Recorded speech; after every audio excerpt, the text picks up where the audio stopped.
6 वाला कह रहा है 1.5 मीटर लंबा एक लड़का, ठीक ना, 30 मीटर ऊंचे एक भवन से कुछ दूरी पर क्या है, खड़ा है। जब वह ऊंचे भवन की ओर जाता है तब उसकी आंख से उस भवन के शिखर का उन्नयन कोण 30 अंश से क्या अंश हो जाता है, 60 अंश हो जाता है। तो बताइए भवन की ओर वह कितनी दूरी चलकर गया। ठीक, तो हम 2 चित्र पहले बनाएंगे, एक लड़का का एक भवन का। ठीक, तो हम बना देते हैं। ये हमारा हो गया, यहाँ पे चित्र लेते हैं ताकि समझ में आए।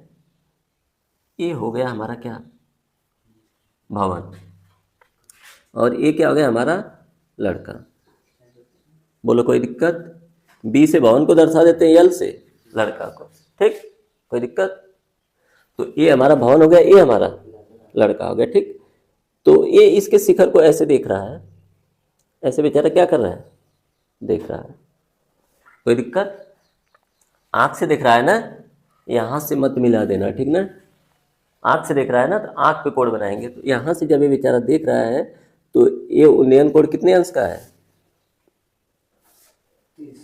30 अंश का है। पहले 30 का है ना। ठीक, फिर कह रहा है कुछ दूरी चल के चला, मान लेते हैं यहां तक चला, यहां आके खड़ा हो गया। ठीक, फिर इसको देखा, तो मैं ऐसा करते हो गए, तो अब ये कोण कितने अंश का बन रहा है, 60 अंश का। तो पूछ रहा है यहाँ से और यहाँ, मान लेते हैं यहाँ पे क्या है जी, टी मान लेते हैं, ठीक है ना, और इसको मान लेते हैं पी, कोई दिक्कत, और इसको मान लेते हैं क्यों। इसको क्यों खींचे हैं, क्योंकि आंख से हम लोग कैसे देखते हैं, सीधे सीधे नहीं देख रहा है, कहाँ देख रहा है, 30 अंश पे देख रहा है, फिर क्या अंश पे देख रहा है, 60 अंश पे। कोई दिक्कत? तो यहां से यहाँ की दूरी पूछ रहा है, तो हम मान लेंगे माना कितना दूरी चला, यक्स, या मान लेते माना चली गई दूरी कितना है, यक्स किलोमीटर है। तो इसको यक्स बना देते हैं, किलोमीटर नहीं होगा, मीटर होगा। ठीक, तो इसको क्या बना सकते हैं, वाई। कोई दिक्कत? तो यहां से यहां तक की दूरी बताओ क्या होगी, क्या होगी, बताओ पीयूष। इसमें क्या दिख रहा है, इसमें क्या दिख रहा है, तो हम कह सकते हैं यक्स प्लस वाई। आप देखो थोड़ा सा बुद्धि लगाओ, 30 अंश के लिए, 30 अंश यहाँ से है ना, अब खत्म कहाँ हुआ, यहाँ धड़ाक दे आ जाएंगे नीचे। तो 30 अंश के लिए क्या होगा, यक्स प्लस वाई। और 60 अंश के लिए क्या होगा, नीचे देखो, 30 अंश के लिए माथे पहुंचो, नीचे देखो, ऐसे है जो दूठे पाई है पिलर की तरह, इसको देखो तो क्या दिख रहा है बीच में, यक्स प्लस, नीचे देखना है, ठीक ना। 60 अंश वाले में नीचे देखो वाई, ठीक ना। 30 अंश वाले में जैसे कंफ्यूजन हो सकता है, 60 अंश वाला ऐसे गया, यहाँ पे आ गया था इतना दूरी, तो वाई मतलब 60 अंश वाला, 30 अंश वाला, ठीक है ना। तो 30 अंश की दूरी का होगी, 60 अंश की दूरी, समझ में आ गया ना। तो हमसे क्या कह रहा है, कह रहा है ये जो भवन है, ये भवन है, ठीक ना, ये भवन है, ये कितना लंबा है, 30 मीटर। कितना लंबा है, ये पूरा का पूरा कितना लंबा है, 30 मीटर। ठीक, कितना लंबा है, 30 मीटर। लेकिन लेकिन लेकिन उसमें 1.5 मीटर लंबा कौन है, लड़का है। तो 1.5 मीटर तो ऊपर से दिख रहा है ना, तो 30 में से 1.5 क्या करेंगे, घटा देंगे। तो इसको अब क्यों बना देते हैं, तो लिखेंगे पी क्यू बराबर, तो क्या हो जाएगा, घटा के बताओ,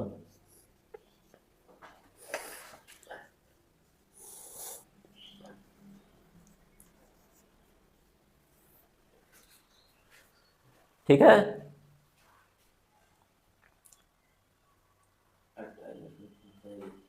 ठीक है ना। अब आ जाते हैं यहाँ पे, देखो ऐसे घटा लेंगे, 30 में से 1 घटा 29, 29 में से आधा घट गया 28.5, ठीक है ना। अब देखो ध्यान से, अब 30 अंश के लिए और 60 अंश के लिए इन्हीं दोनों को देखना है, तो ऐसे बना देंगे एक त्रिभुज, ठीक ना। या डायरेक्ट लिखो 30 अंश के कोण के लिए, दो ठे कोण है ना, और एक ठे कोण कौन सा है, 60 अंश का है ना, तो लिख देंगे 60 अंश कोण के लिए। अब देखो थोड़ा सा क्लियर कर लो, ठीक ना, क्या होगा, लंब क्या होगा, जो भी होता है। तो देखो 30 अंश के लिए यही ना लंब है, अभी घटा के पाए हो तुम। पी क्यू बराबर क्या है, 28 जगह अंदर ही लिख देता हूं ताकि तुमको समझ में आए, इसी का प्रयोग करना है, 28 कोई दिक्कत। तो यहां से देखो 30 अंश के लिए तो यही लंब होगा ना, यही वाला देखो। तो लंब क्या है, ब्रैकेट में पी क्यू लिख सकते हैं, बराबर क्या है 28 और नीचे क्या होता है, आधार। तो 30 अंश के लिए आधार क्या है, तो 30 अंश के लिए आधार क्या है, आधार मतलब कि यहां से लेके यहां तक, बी से लेके यल तक क्या है बताओ, बोलो कोई दिक्कत। 60 अंश के लिए भी देख लेते हैं। 60 अंश के लिए क्या होगा बताओ, लंब क्या होगा, पी क्यू बराबर 28.5। और बताओ आधार क्या होगा, आधार बी आई बराबर वाई। कोई दिक्कत। अब हम जानते हैं, देखो लंब बटा आधार कर दो, यहीं पे दिमाग लगाना है। लंब बटा ई केथुआ का सूत्र है, किसका सूत्र है, टेन थीटा का है कि नहीं। तो टेन थीटा बताओ क्या, टेन थीटा का मान कितना है, थीटा का मान कितना लिए हम लोग, तो टेन 30 लिख सकते हैं। और बताओ लंब का मान कितना है, आधार का मान क्या है, कोई दिक्कत। 30 अंश का मान रखते हैं, 1 बटा कड़ी में 28 प्लस, ठीक। अब इसका हम गुणा कर लेते हैं थोड़ा सा, ठीक। तो क्या हो जाएगा, x प्लस वाई बराबर 28.5, 28.5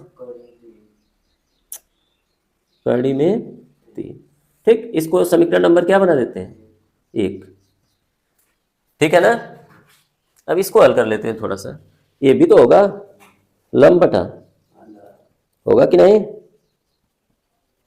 लंब बटा आधार का मतलब लंब कितना है, टेन थीटा लिख देंगे। थीटा का मान कितना है, 60 अंश। लंब का मान, आधार का मान, इसका मान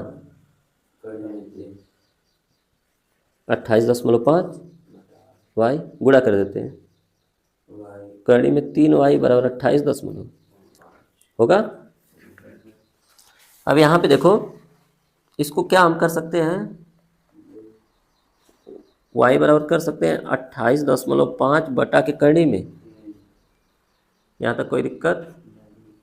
अब इसी मान को उठा के हम समीकरण 1 में रख सकते हैं क्या, बोलो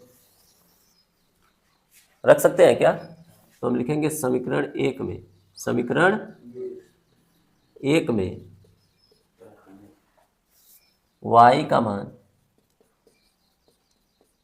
रखने पर, तो y की जगह पे रख देते हैं। तो क्या हो जाएगा हमारा, x प्लस वाई बराबर 28.5 कड़ी में 3। y का मान जो है भैया हमारा x प्लस 28.5 बटा कड़ी में 3। तो इसको थोड़ा सा इधर लाते हैं, तो ये भी हो जाएगा 28.5 कड़ी में, इसको इधर लेके चले आते हैं। यहाँ पे देखो ध्यान से, ये होगा 28.5 कड़ी में 3 है ही माइनस होगा ना, 28.5 बटा कड़ी में 3 बटा कड़ी में 3, लसा लेते हैं, कड़ी में 3 हो जाएगा।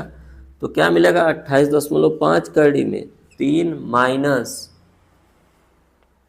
अब एक कड़ी में 3 से कड़ी में 3 क्या मिलेगा, 28.5। यहाँ पे देखना ध्यान से, यहाँ पे गड़बड़ हुआ है, यहाँ पे क्या हो जाएगा, एक बार जाएगा, ठीक, कड़ी में 3 यहाँ पे और कड़ी में 3 यहाँ में गुणा होगा, ठीक। तो क्या हो जाएगा, 3 तिरिक का 9 को बाहर निकालेंगे डायरेक्ट, क्या हो जाएगा 3, कोई दिक्कत।